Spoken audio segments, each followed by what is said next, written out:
بسم اللہ الرحمن الرحیم۔ بیوی کے منہ میں لقمہ دینے پر صدقہ کا ثواب۔ حضرت سعد بن ابی وقاص رضی اللہ تعالیٰ عنہ فرماتے ہیں کہ میں حجۃ الوداع والے سال میں بہت زیادہ بیمار ہو گیا تھا۔ جب حضور اقدس صلی اللہ علیہ وسلم میری عیادت کے لیے تشریف لائے تو میں نے کہا میری بیماری زیادہ ہو گئی ہے اور میں مالدار آدمی ہوں اور میرا اور کوئی وارث نہیں ہے، صرف ایک بیٹی ہے، تو کیا میں اپنا 2/3 مال صدقہ کر دوں؟ حضور صلی اللہ علیہ وسلم نے فرمایا نہیں۔ میں نے کہا آدھا مال صدقہ کر دوں؟ حضور صلی اللہ علیہ وسلم نے فرمایا نہیں۔ میں نے کہا کہ 1/3 مال صدقہ کر دوں؟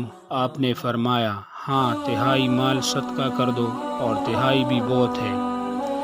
تم اپنے ورثاء کو مالدار چھوڑ کر جاؤ، یہ اس سے بہتر ہے کہ تم ان کو فقیر چھوڑ کر جاؤ اور وہ لوگوں کے سامنے ہاتھ پھیلاتے پھریں، اور تم جو بھی خرچہ اللہ کی رضا کے لیے کرو گے اس پر تمہیں اللہ کی طرف سے اجر ضرور ملے گا، حتیٰ کہ تم جو لقمہ اپنی بیوی کے منہ میں ڈالو گے اس پر بھی اجر ملے گا۔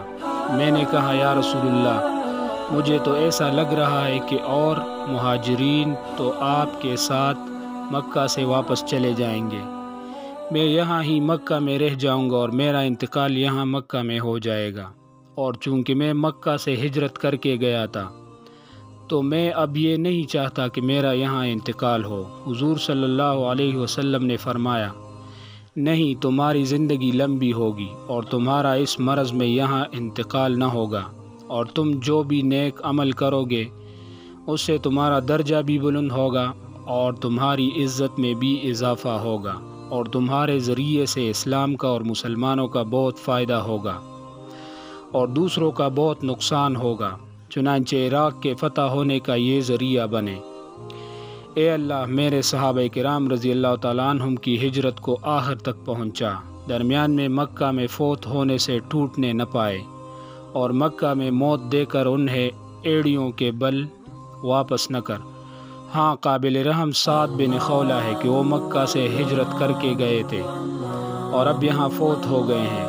ان کے مکہ میں فوت ہونے کی وجہ سے حضور صلی اللہ علیہ وسلم کو ان پر ترس آ رہا تھا۔